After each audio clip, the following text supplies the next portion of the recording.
I think I'm just going to use this Tetrarch to clear out all the infantry that I can move in with my commandos. But unfortunately this hill makes it very difficult to do anything of that sort of persuasion. Like I can't hit them. Like I have to aim like down onto them and it's not possible. So I'm like, yeah, this is really not like ideal. So I buy another squad of infantrymen to sort of deal with this. What is that? Oh, it's a tank. Run away, run away, run away. Get the AP shell ready. I know this guy's coming for me. And then I'm like, I have an idea. Pack 40! Oh yeah, that's why you don't leave your Pack 40 unattended. So unfortunately there are some infantry, and that guy gets mowed down. And the next guy magically does not get mowed down, and he manages to crew the Pack 40, so I'm like, shoot the Panther 4, shoot the Panther 4, shoot the Panther 4, and there's people in front of him, and like, oh god, oh god, oh god, get out of the way, get out of the way, get out of the way, and fires the Panzer 4, I think hurts that guy in the front, does not penetrate, and I'm like, somehow, he's like, I just gib that guy standing in front, 2 people get gibbed by that Pack 40 just firing a shot, and boom, Panzer 4, main gun damage, and this is just the most ridiculous thing. I don't know who that guy, he's trying to get in, bam, Panzer 4 crew injured, no, it's getting around the corner, it's getting around the corner, where's it going, boom, hull destroyed, alright, that is hero Pack 40, hero commando, that guy's getting whatever cross or whatever they give to people. Unfortunately, he gets cut down by an MG42 on his way back, but leaves the thing open for my Tetrarch, or at least it would be open if there wasn't a fucking tank right over there. And what is that? It's like a Cromwell that my ally drove into enemy lines, and it got killed, and they repaired it and took it. So that was nuts, completely nuts. I don't know how that Pack 40 lasted for so long. Those people who were attacking it didn't have grenades or anything, or they did have grenades, but they were going to shoot it, and they decided not to. I don't know, but this is the end of my Tetrarch because that stupid Cromwell was killed. So I try for a repeat of the Pack 40 episode, but that's not quite happening. So at this point, since I have no armor and no anti-armor, I don't want my people getting just blown to bits, basically, by that Cromwell, which really should not be their tank, but yeah, so I'm out there. And meanwhile, a Hummel kills half of Lollybow's people and a bunch of other people. So they have bought a Hummel, which is an artillery piece, and that's killing all sorts of people, tons and tons of people, just destroying them. And this guy is knocking out my Tetrarch for good. His objective is to explode it, so I can't repair it. And I realize that this guy's probably going to die if it explodes, so I run him away. Run, little man, run. He's just a tank crew with a pistol, but better a tank crew with a pistol than nobody with nothing. That's my motto, and that's going to explode. This is going to be impressive. Check this out. Check this out. Hull destroyed. Check this out. Come on. Are you watching? Are you watching? Don't look away. Don't look away. It's on fire. It's on fire. God damn it. God damn it. Go look over at the Tetrarch. What are you doing by some assault infantry? When is this going to explode? Maybe it's not going to explode. Okay. Yeah. Looks like it's just burned out. Well, that was exciting. Great stuff. So it's really tempting to try and like pull something on this Cromwell because its butt is facing me, but I know their infantry is sort of on the slope of the hill on that side, and they're just going to see me if I try anything. So I'm just like, chill out. I'll let him do his thing, whatever. And you see that valve, that steam valve that got hit by a bullet, and now steam is coming out. Like, talk about like detail. What other games do you play where you shoot a steam valve and like bullet steam starts coming out of that thing? Like, look at that. Come on, that's ridiculous. This game is so amazing.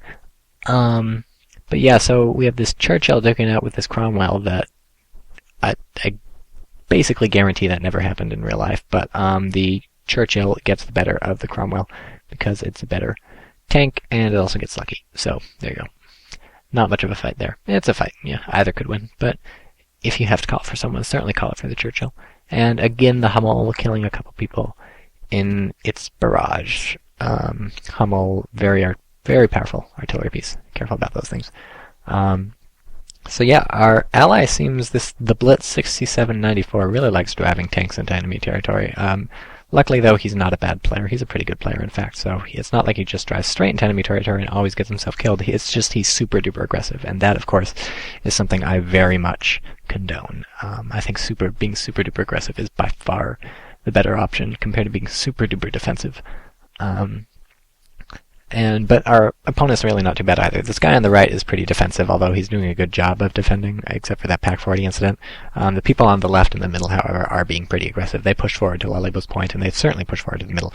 So right now I'm just throwing more smoke than I don't have any good smoke jokes, but smoking. Okay, so yeah, I'm chucking a ton of these things, and I just want the point extremely smoky so I can just move people on there and cap it, and then maybe throw some grenades, especially is what I'm looking for. Throw some actual grenades.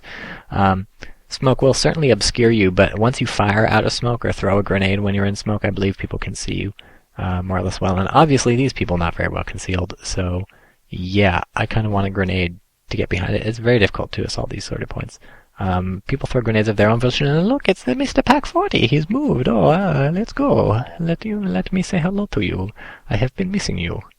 You were very useful to me. You killed a Panzer IV for the price of one commando to recruit you.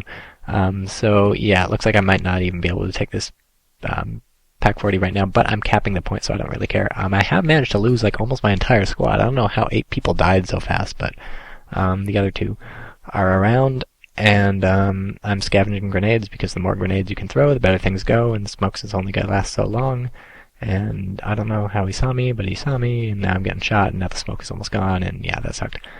Almost captured the point, but still we've had the majority of the points for quite a while, so we're at 57. And kaboom, a Hummel kills another big chunk of people. Look at these explosions. This Hummel's been really hurting my ally. And some really brutal fight. Just look at these tracers flying back and forth, fighting, going all over. Just look in the middle. There used to be a fucking house right there, remember? There's nothing, and there's a house to the left too, and that's gone. This is crazy. It's all dead. And I have a vast amount of points. I should really be buying a ton more shit. Like, yeah. I generally think it's a good idea to copy me. Like, just, like sometimes, I used to do shoutcasting for like Company of Heroes, for example, and I wouldn't shoutcast games I play, but I would shoutcast games like other people play, and sometimes you'll see people playing and they'll be very good at the game, and oh, look at this. Oh, this guy's driving in to see if he can take out their Hummel, I bet. Let's find out what happens. There's a Hetzer right there, though. That's totally not going to happen. He's just going to turn and fire at him. If he can hit the Hetzer's tread and get him to the side, no, there's a Nashorn. So that didn't work. Oh, it destroyed the main gun. What's going to happen? He's going to ram. Ramming speed. 100%. Ramming speed. Damn the torpedoes. Boom. Oh, that was almost incredible.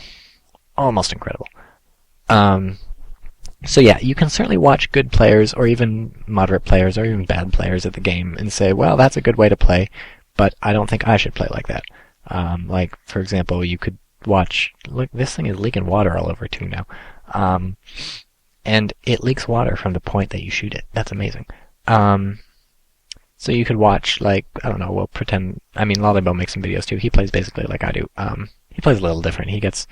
Yeah, Lollybo and I are different, but not super different. Anyways, so just because someone is good at the game or even different than you at the game does not mean it's a good idea to emulate them. Like, if you see someone play in a certain way, like in some video online, it doesn't mean like that's a great way to play. Maybe their style works for them and your style works for you. But I would say that the general way that I play, not a lot of artillery, not a lot of heavy tanks, lots of infantry, some light vehicles, spreading out, trying to attack the point from all different position stuff, being super aggressive, not a bad idea to try that out yourself. I'm getting out of here, by the way, because a Hummel barrage is falling, so I'm getting my infantry out of there, and I'm also trying to get my Tetrarch out of there, so not actually taking any casualties, because he's doing a lot of damage to nothing. So anyways, I think it's certainly a good idea to try out my style of play, at least for a little while, just to understand sort of the mechanics of the game. You get really reliant on like heavy tanks and artillery, because those are very simple solutions. This Hetzer is going to ruin my day. I can just see this thing coming up, and I'm like, I don't know what I'm going to do against this Hetzer. So you get really reliant on heavy tanks with really strong armor and artillery that can fire from halfway across the map and not get shot at. And it's just like, you don't have to do anything with those. With the heavy tank, you park it somewhere and you just fire at people. Or with artillery, you park it somewhere and you just fire at people. There's no, like, you don't even try and flank. You don't try and do any of this. You just hope that your gun penetrates their armor before their gun penetrates your armor. And, like, you sit back, you let people come to you, stuff like that. You drive forward a bit, blah, blah, blah, blah. Here's this Hetzer leaving itself open and exposed, and that's what you get. Okay, that's what you get. Top armor of a Hetzer, nothing to write home about, is not even sloped, and yeah. So this is the kind of playstyle I'm talking about. If you have infantry spread out in bushes, if you're ready to make these big aggressive pushes, just run right in and do all sorts of crazy crap like this, driving straight up to a Pack 40, although I realize that's really not going to happen, so I back off. You can thank the hill for saving me. The Pack 40 was not able to aim up and over the hill. But he's repositioning to try and fix that, so that's not good. Although it's going to be extremely difficult for him to do this while under fire from my Tetrarch, but not impossible. And now he's setting up, and this might be really bad. He's aiming. Oh, that was almost very bad, but I get the Pack 40, and then of course a Hummel shell lands and kills. But yeah, try and leave your heavy tanks at home. Try and even definitely leave your super heavy tanks at home. Try and leave your heavy tanks at home. Maybe leave your tank destroyers at home. Leave all your artillery at home. Try more dynamic, more aggressive playstyles. Try and get close to the opponent and try and do things to them with your more close-in, your cheaper units, your more efficient units, blah blah blah blah blah. Try and do stuff that requires you to go around the sides of them. Try and do stuff that requires you to be unseen by them. Try and do stuff that requires you to push multiple places at once or get into places they don't expect you to get. Try and do that sort of stuff. Maybe it won't be as effective as just buying 2 Hummels and dropping artillery shells every time you see a red dot on the map, but you're going to get a lot better at Men of War. You're going to learn the sort of stuff that works, the sort of stuff that doesn't work, the sort of stuff you should be watching out for.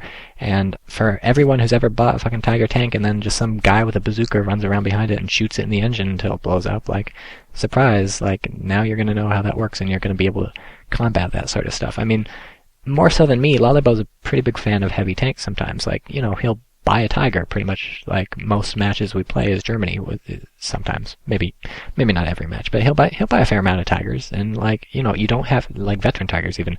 These people are just this hill, this fucking hill. I should really just buy a giant Hummel is really what I should do. No, but yeah, here's a mortar. Mortar is probably my favorite unit in Men of War.